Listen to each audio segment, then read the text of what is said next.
Breaking news Vijayawada Gannavaram TDP ఆఫీస్పై దాడి కేసులో కొత్త ట్విస్ట్ నెలకొంది. అసలు ఈ కేసుతో తనకు సంబంధం లేదంటూ ఎస్సీ ఎస్టీ ప్రత్యేక కోర్టు ముందు స్టేట్మెంట్ ఇచ్చాడు ఫిర్యాదుదారుడు. దాడి సమయంలో సత్యవర్ధన్ కంప్యూటర్ ఆపరేటర్గా పనిచేశాడు. అతన్ని కులం పేరుతో దూషించారంటూ పోలీసులు కేసు నమోదు చేశారు. అయితే తనని ఎవరూ దూషించలేదంటూ స్టేట్మెంట్ ఇచ్చాడు సత్యవర్ధన్. సాక్షిగా పిలిచి సంతకం చేయించుకున్నారన్నాడు. ఘటన జరిగినప్పుడు తాను అక్కడ లేనని, ప్రత్యక్షంగా పరోక్షంగా ఈ కేసుతో తనకు ఎలాంటి సంబంధం లేదన్నాడు. సత్యవర్ధన్ స్టేట్మెంట్ ను రికార్డు చేసుకున్న న్యాయమూర్తి అతడి కుటుంబానికి రక్షణ కల్పించాలని ఆదేశించారు.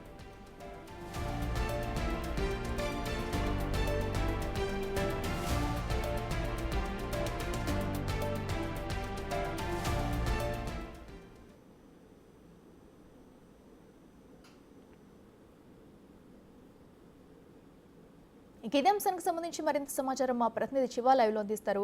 శివ, చెప్పండి, మరి టీడీపీ ఆఫీస్ పై ఘటనపై కూడా అటు ఫిర్యాదుదారుడి కేసుతో నాకు సంబంధం లేదు, నేను అక్కడ లేనంటూ కూడా ఆ స్టేట్మెంట్ అయితే ఇచ్చాడు. అయితే దీన్ని ఎలా చూడాలంటారు?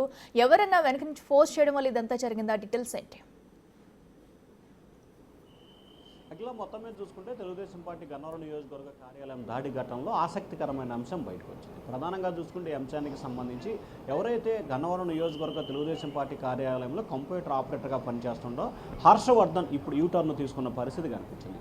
ఈ ఘటనకు సంబంధించి తనకు ఎటువంటి సంబంధం లేదు, తనని ఎవరు కూడా దాడి సమయంలో కులంతో పేరుతో కానీ లేకపోతే మరో రకంగానే దూషించలేదు, ఎట్లా కూడా ఎవరిని నేను అసలు ఫిర్యాదు చేయలేదు, తనకి సంబంధించి కూడా సాక్షి సంతంగా తన వద్ద తీసుకున్నారు. దాన్ని బేస్ చేసుకొని పోలీసు అధికారులు బలవంతంగా తన చేత కేసు పెట్టించి అనేక మందిని అరెస్ట్ చేసి ఇబ్బందులు పాలు చేయాలని చూస్తున్నారు.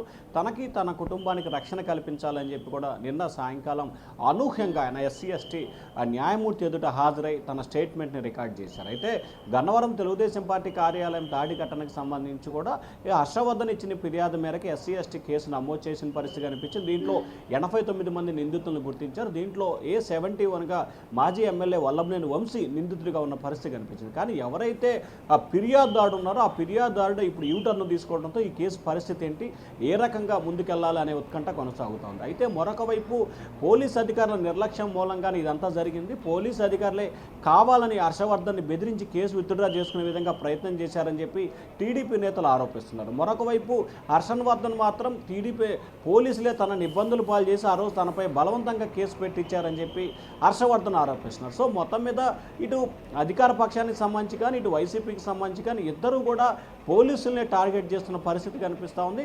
పోలీసులు ఒత్తిడి వల్లే కేసు నమోదు చేశానని చెప్పి వారు చెప్తున్నారు, పోలీసులు ఒత్తిడి వల్లే కేసు విత్డ్రా చేసుకుంటున్నారని చెప్పి వీళ్ళు చెప్తున్న పరిస్థితి కనిపిస్తూ ఉంది.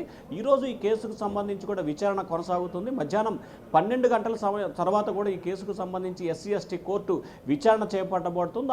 ఆ అంశానికి సంబంధించి కేసుని డిస్పోజల్ చేస్తారా, లేకపోతే విచారణ వాయిదా వేస్తారా, లేకపోతే వీరందరి వద్ద నుంచి వివరాలు సేకరించి అసలు ఏం జరిగింది ఏంటి అనే దానికి సంబంధించి వివరాలు సేకరిస్తారా అనే ఉత్కంఠ అయితే కొనసాగుతూ ఉంది. ఎవరైతే ఫిర్యాదుదారులు ఉన్నా అతనే ఇవాళ ఎస్సీ ఎస్టీ కోర్టుకు వచ్చి తనని బలవంతంగా ఇబ్బందులు పాలు చేసి తానిచ్చిన సాక్షి అంతగాని ఫిర్యాదుగా మలుచుకున్నారని చెప్పి ఫిర్యాదు చేసే నేపథ్యంలో ఈ కేసు ఏ మలుపు తిరుగుతుందనే ఉత్కంఠ అయితే కొనసాగుతా ఉంది. అఖిల, అయితే శివ, ఫిర్యాదుదారుడు ఎవరైతే ఉన్నారో తను ఇప్పటి వరకు కూడా ఎందుకు ఈ నిజాన్ని బయట పెట్టలేదు, అంటే ఇప్పుడే ఎందుకు బయట పెట్టాల్సి వచ్చింది? దీని వెనక ఎవరన్నా ఏదైనా కుట్రకోణం దాగి ఉందనుకోవచ్చా? అంటే ఇప్పుడు తను తప్పుకున్న నేపథ్యంలో ఇంకెవరన్నా ప్రత్యేక సాక్షుల్ని పట్టుకునేందుకు కూడా కోర్టు అనుమతి ఇచ్చే అవకాశం ఉందంటారా?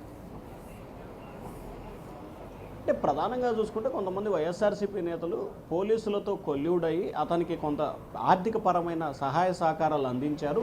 ఆ సహాయ సహకారాలు అందించడం మూలంగానే ఆయన కేసుకు సంబంధించి వెనక్కి తీసుకువెళ్ళాడనే కూడా ప్రధానంగా ఒక చర్చ అయితే నడుస్తూ ఉంది. మరి ఈ చర్చలో వాస్తవం ఎంత అవాస్తవం ఎంత అనేది ప్రస్తుతం అయితే విచారణ చేపట్టాల్సిన పరిస్థితి కనిపిస్తూ ఉంది. అయితే కొంతమంది అధికార పార్టీకి సంబంధించిన వ్యక్తుల ప్రమేయం లేకుండానే వైఎస్ఆర్సీపీకి సంబంధించిన వ్యక్తులతో పోలీసులు సహకరించడం మూలంగానే ఈ కేసుకు సంబంధించి భారీ స్థాయిలో ఆర్థిక పరమైన లావాదేవీలు జరిగినట్లు ఒక ప్రచారం అయితే ప్రస్తుతం గన్నవరం నియోజకవర్గంలో కొనసాగుతూ ఉంది. ఇది ఎంతవరకు వాస్తవం అవాస్తవం అనేది మాత్రం ప్రస్తుతం చర్చ జరుగుతుంది. మరొకవైపు ఎవరైతే ఫిర్యాదుదారుడు ఉన్నా ఆ ఫిర్యాదుదారుడే కేసుని విత్డ్రా చేసుకుంటున్నానని చెప్పడంతో ఈ కేసులో మిగిలిన వారిని విచారించే అవకాశాలు అయితే కనిపించట్లేదు. అఖిల, రైట్ శివ, థ్యాంక్ యూ.